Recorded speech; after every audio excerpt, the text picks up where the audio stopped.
Adichat, les fruits du chêne. Ouais, Adichat, c'est comme ça qu'on dit dans le pays de la chocolatine. Ça veut dire bonjour, ou t'as Adiou. Mais Adiou, ça fait un peu trop paysan à mon goût. Bon, j'espère que vous tenez bon malgré ce confinement un petit peu relou. Mais bon, rester chez soi pour sauver des vies, hein, c'est ça qu'ils disent. Donc, on n'a pas trop le choix. Je voulais vous faire un tuto wheeling bien avant aujourd'hui, étant donné qu'on a un peu de temps en ce moment. Le seul problème, c'est que j'ai pris 2 prunes pour des histoires de sortie de chez moi sans attestation valable, sans excuse valable. Donc je m'arrête là et tant pis, on va faire avec des images recyclées. C'est pas trop grave. C'est pas grave. Le wheeling, tout ce qui est MT-07, moto bridée en 47 chevaux 5, mis à part un supermote, on va pas perdre de temps là-dessus.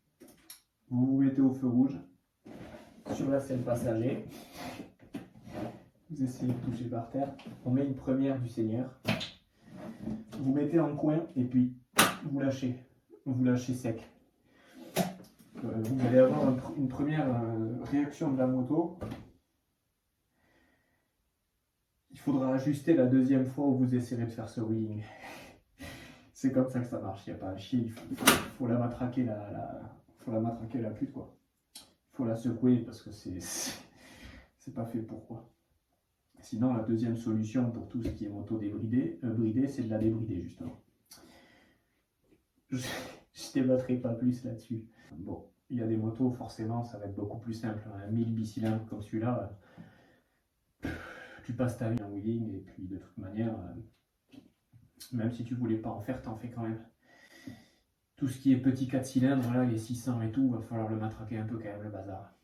4 cylindres, là, les 600, c'est tout en haut, il va falloir trouver un petit peu le coup.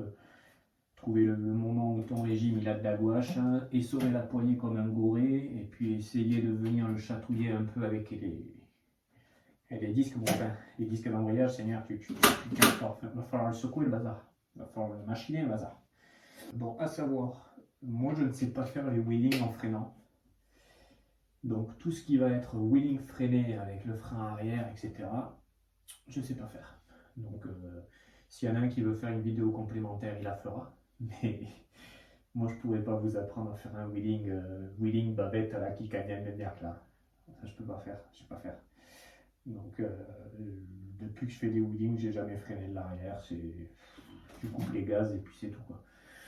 Donc malgré que j'aille chercher mon point d'équilibre pour pouvoir faire des wheelings de bâtard c'est mort, ben j'ai pas besoin de freiner. Alors pour l'instant je vais toucher un peu de bois. Et pour l'instant, j'ai pas eu besoin de freiner. Et puis de toute façon, le jour où j'aurai besoin de freiner, je me ferai une pizza dans le cul et puis c'est tout.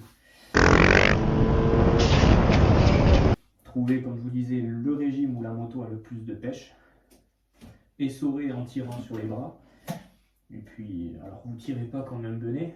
Hein, vous faites ça quand même dans les règles de l'art. Mais tout mettre une petite impulsion pour arriver à la quiller. Et puis après, il va falloir faire des petits wheelings petit à petit. L'idéal, c'est de trouver une route ligne droite avec un petit dôme. Comme ça, quand vous arrivez sur la crête du dôme, vous allez avoir la moto qui va se lever, ça va vous donner les premières sensations, et après, il va falloir mettre du gaz, quoi. Si vous faites des wheelings qui durent longtemps, votre équilibre de la moto va être dû à la rotation de la roue avant. L'effet gyroscopique devant va vous donner une stabilité.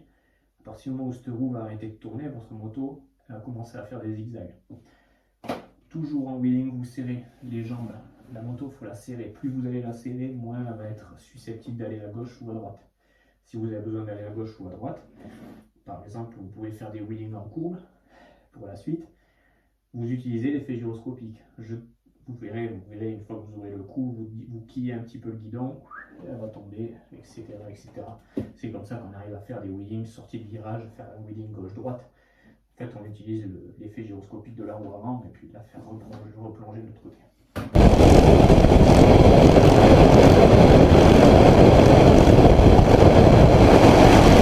Tout ce qui est sortie de virage en wheeling,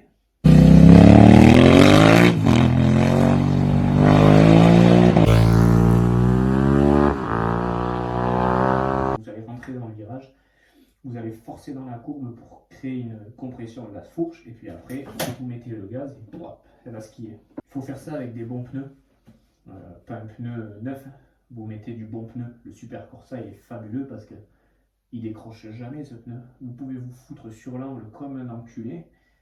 À partir du moment où vous mettez du gaz, le bordel, il est scotché. Donc si vous êtes sur l'angle, vraiment, hein, c'est vraiment, vous êtes des fois sur l'angle, vous mettez du gaz en grand, ben, le bordel il va skier tout seul. C'est fabuleux, quoi. Franchement c'est fabuleux.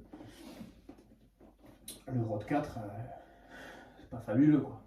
Vous mettez des traînées sur 10 mètres, donc à un moment donné, ça vous torche le cul. Enfin, c'est pratique, mais pour d'autres disciplines, notamment aller faire caca. Donc voilà, le wheeling, il va falloir, ça va être vraiment de la répétition, quoi. C'est un peu comme la glisse, hein. Répétition, répétition, et surtout apprendre à connaître vraiment comment se comporte votre moteur. Dès que vous allez trouver le point où le moteur a le plus de nervosité, putain, faut les saurer, quoi.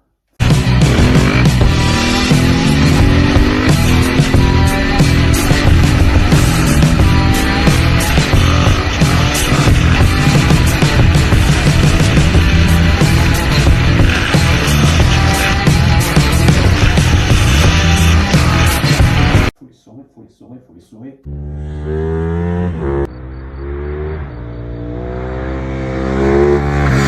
Vous l'ajustez un petit peu. Mais voilà, vous mettez un coup. Moi, ce que je mets toujours gaz en grand quand elle va reposer.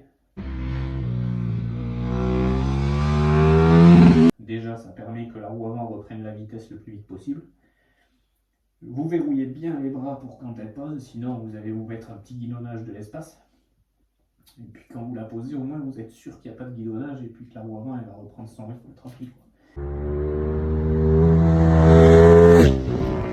Une moto comme celle-là, vous mettez en deux, vous ouvrez, elle va skier. Bon, vous allez prendre peur, vous lâchez, elle va se poser et puis après il n'y aura plus qu'à l'ajuster. Tout ce qui est passage de rapport, ça viendra avec le temps naturellement. Vous allez trouver la moto, vous allez la quiller, vous allez venir jusqu'au point. Au fur et à mesure, vous allez trouver votre point d'équilibre et c'est à cet endroit-là où vous passerez vos vitesses. C'est toujours pareil, selon les moteurs, vous passez une vitesse, il n'y a plus assez de gouache, pouf, elle va se poser. Il y a d'autres moteurs, moi je sais que celle-là, j'arrive à tirer la 2. Bon, la 2 je la lève, la 3 je la lève. Par contre, j'arrive à passer des fois la 6, quoi. Sur l'autoroute en Espagne, là, la vidéo que je mets dans ce tuto de compète, là, je passe la 6. Je passe la 6 et puis elle pose. Mais bon, voilà, ça pose. Ça pose en moyenne à 180, ouais. Donc faut tenir le guidon, ça fait comme les avions, ça fait de la fumée, c'est rigolo, on dirait un Airbus qui pose.